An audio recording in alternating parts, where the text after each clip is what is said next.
Welcome to our short overview of what to do when the sole owner of a property dies. We understand that dealing with the property and affairs of someone who has died is not easy, and we are here to help at this difficult time. When the sole owner of a property dies, decisions need to be made about what happens to the property, including fulfilling any wishes they may have stated in a will if they left one. We always recommend seeking the advice of a legal professional, such as a solicitor, licensed conveyancer, or legal executive, to explain the options and implications for you, your family, and anyone else involved. In this video, we will assume the deceased's property or land is registered with us. If it's not registered, head to our website gov.uk for more information. Simply type register land into your browser. When searching for HM Land Registry information, always check you're on gov.uk.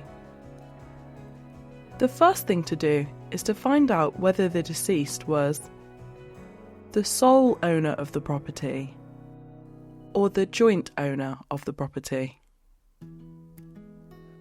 When a person dies, how we update the property records depends on whether they were the sole owner of their property or owned it with one or more others. If you don't know or you're not sure, check the title register of the property. Entry 1 of the proprietorship register shows who owns the property. If there's only one name in entry 1, that person is or was the sole owner of the property. More than one name in entry 1 means they are or were a joint proprietor with the other person. If you don't have the property title register, you can download it from gov.uk. The quickest and cheapest way to do this is using our Search for Land and Property Information service, available on gov.uk. You can search by postcode, or if you scroll down the page, you can search by street and town, map or title number. View or download the free property summary, or to find out who owns the property, create an account and buy a copy of the title register. The property summary is free, while a small fee is payable for each copy of the register. You will need an email address and a debit or credit card to use this service. If the deceased owned the property together with one or more other people, we recommend watching our companion video instead. Look for What to Do When a Joint Owner of Property Dies on our YouTube Public Guidance playlist. But if the person who died was the sole owner or sole surviving owner of the property, and you have their death certificate, probate, or letters of administration, you have some options. Please note that we generally recommend seeking legal advice when considering your options. You can note the death of a registered proprietor. There's a lot to think about when someone has died, and it may be some time before you are ready to deal with their property. While decisions are made, you can apply to note the death of a sole proprietor. This may help to prevent fraud. Watch our video guide to noting the death of a registered proprietor. Find it in our YouTube Public Guidance playlist. Option 2. You can register the personal representative. These are the people appointed to deal with the deceased's property and affairs. We'll look at them in more detail later in this video. As personal representative, you can register yourself as the property owner.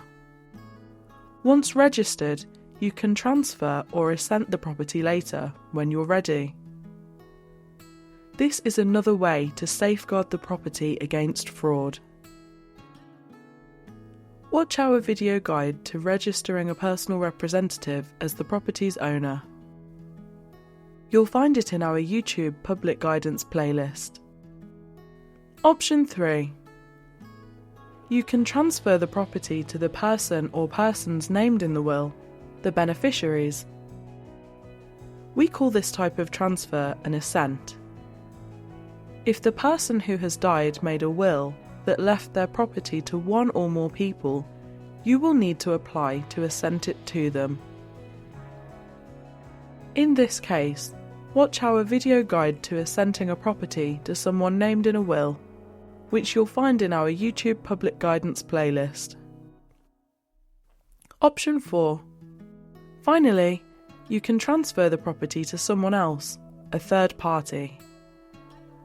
This is likely to be your next step if the property is being sold. Our video guide to transferring a property to a third party will help you with this process. As with all the others, you'll find it in our YouTube Public Guidance playlist. We generally recommend seeking legal advice before making an application to us.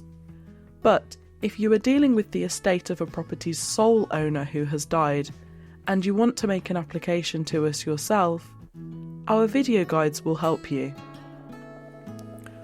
Before we conclude, we'll take a quick look at personal representatives. When a person dies, they often leave behind money, property, and possessions. We call this their estate. People are then appointed to deal with the estate. If there's a valid will, these people are called executors. If there's no will, they're called administrators. We use the term personal representative to describe either an executor or an administrator. Let's take a quick look at probate. Probate is the legal right to deal with someone's property, money, and possessions, which we call their estate, when they die. Only the named executors of a will can be granted probate. If there is no will, the next of kin, usually the nearest living relative, can apply for letters of administration. For more information, or to apply for probate or letters of administration, head to gov.uk. Simply search for probate. We hope you found this information helpful. You'll find more guidance on updating property records when someone dies on our website, gov.uk. For more videos on a variety of land registration topics, subscribe to our YouTube playlist, Public Guidance. You will also find information and guidance on a variety of topics on our customer training hub on gov.uk. Simply search for HMLR training. Thank you for watching.